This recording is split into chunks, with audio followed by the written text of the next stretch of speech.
Love story ចាស់ចាំងដែលរឿងអាទិត្យ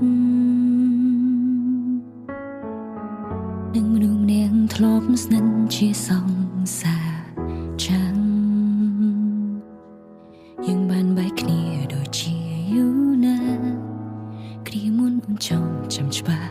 បងគឺជាអ្នកធ្វើពេងហេកា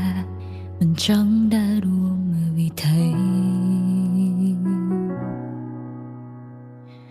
បងប្រហែលធ្លាប់ធ្លួយបណ្ដោយឲ្យបាត់បងអូមួយអាទិត្យបងធ្វើឲ្យស្ងួនយំ7ថ្ងៃបងខូចបងខើដើរលេងផឹកស៊ីដាច់ជុបងវល់បងងប់សប្បាយចំណាយពេលលើមនុស្សស្រី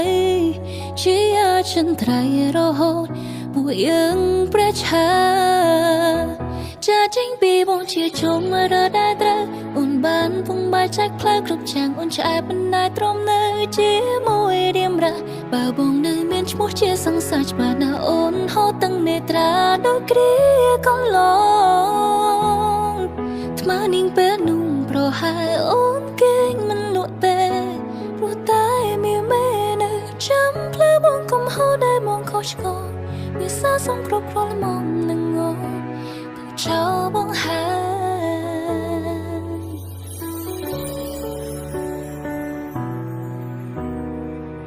រឿងដែលហួងគឺហួងមិនណាយបាំងបើដេបឈោពេលនាងប្រហែលបងទំលោរកគ្មានអូនហើយអារម្មណ៍មួយពេលគ្រាន់តែ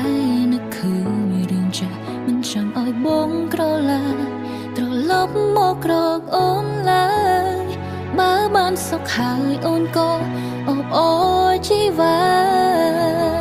ចាចេញពីបងជាជុំរដែរត្រូវអូនបានពងបាយចាច់ផ្លែគ្រប់ចាំងអូនឆ្អែតមិនដែរទ្រាំនៅជាមួយរៀមរ៉ាបើអូននៅមានឈ្មោះជាសង្សារច្បាស់ណាស់អូនហូតទាំងនេត្រាដូចគ្រាកន្លងថ្មនាងពេលនោះប្រហែលអូនគេងមិនលក់ទេព្រោះតែមានមេនៅចាំផ្លូវបងកុំហូរដែរបងខុសឆ្គងវាសាសំគ្រប់គ្រាន់មុំនឹងអូនទៅចោលបងហើយ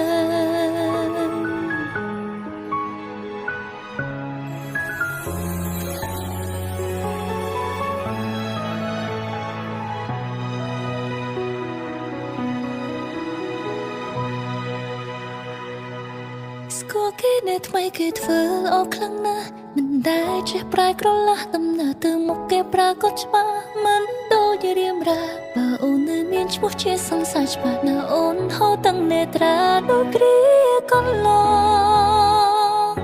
ថ្មនាងពេលនោះប្រហែលអូនគេងមិនលក់ទេព្រោះតែមានមេនៅចាំផ្លូវបងកុំហូរដែរបងខុសឆ្គងវាសាសំគ្រប់គ្រាន់មុំនឹងអូនទៅចោលបងហើយ